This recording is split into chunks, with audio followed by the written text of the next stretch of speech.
আনিক ভাই কেমন আছেন আপনি? আলহামদুলিল্লাহ ভালো আছি ভাইয়া, আপনি কেমন আছেন? জি ভালো। আপনি সাকিব খান নিয়ে অনেক উৎসাহিত, কারণ কি এত?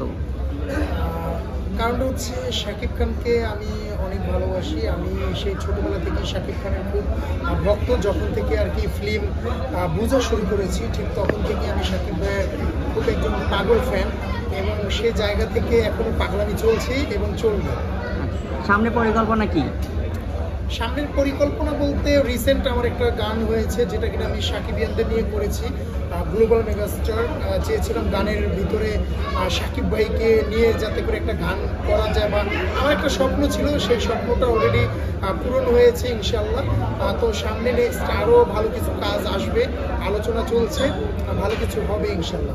বরবাদ সিনেমা নিয়ে আপনি আশাবাদী কত দূর আশা? বরবাদ সিনেমা নিয়ে অনেক আশাবাদী, তার কারণ হচ্ছে অলরেডি এটা যতটুকু জানি কালেকশন অলরেডি মনে হয় 27 কোটি টাকা হয়ে গেছে, আমি যেটা শুনেছি। তো যদি এটা হয়ে থাকে আলহামদুলিল্লাহ অনেক হ্যাপি, এবং এই দৌড় চলছে, এই রেস চলছে। আপনার কি বরবাদ সিনেমা দেখা হয়েছে? বরবাদ সিনেমা আমি অলরেডি 7 বার দেখেছি, শুধু দেখা হয়নি, 7 বার দেখেছি। আচ্ছা, কেমন লাগছে?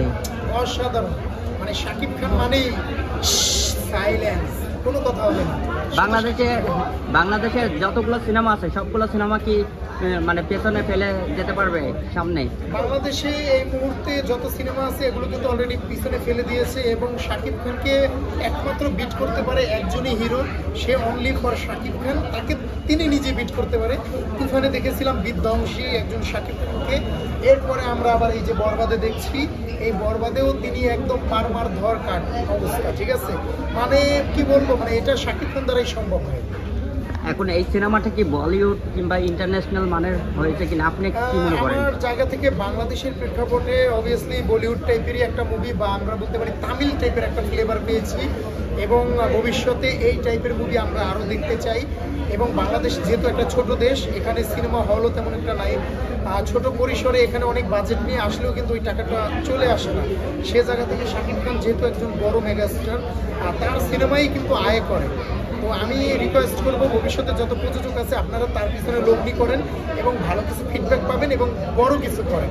আচ্ছা, বাংলাদেশে এত কোটি টাকা দিয়ে সিনেমা যে বানানো হলো, এইটা কি উঠে আসবে কিনা আপনি কিভাবে দেখছেন? হ্যাঁ, অলরেডি তো এটা উঠেই আসছে। আমরা যতটুকু জানি প্রযোজনা সংস্থা বলেছে 15 কোটি সামথিং ব্যয় করেছে, অলরেডি এটা 27 কোটি ইনকাম করেছে। এর রেস তো চলতেছে ভাই, আরও যাবে, এটা 100 কোটির ক্লাবে চলে যাবে। এটা আপনি শিওর মানে বলতেছেন যে 27 কোটি হয়ে গেছে? একদম আমি শিওর বলতে, আমি মেহেদী হাসান হৃদয় ভাইয়ের একটা পোস্ট দেখলাম, গ্রোস কালেকশন, যে 27 কোটি টাকা এরকম একটা দেখলাম। তো আমার ধারণা যে এটা অলরেডি কোর্স করে ফেলেছে। এবং এই সিনেমাটা তো আরো ইন্টারন্যাশনালি চলবে, দেশের বাইরে বিভিন্ন দেশে যাবে।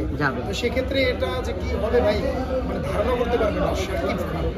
আচ্ছা, সর্বশেষ আপনি দর্শকদের বলবেন, বরবাদের যারা দর্শক আছে দর্শকদের বলবো, দর্শক আমি অনেক, আপনারা আমাকে সকলেই চিনেন, আমি একজন পিওর সাকিবিয়ান, নিজেকে বলি না, আপনারাই বলবেন আমি কেমন সাকিবিয়ান।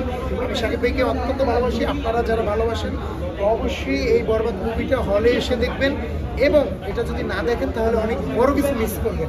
অবশ্যই হলে এসে বরবাদ দেখতে হবে।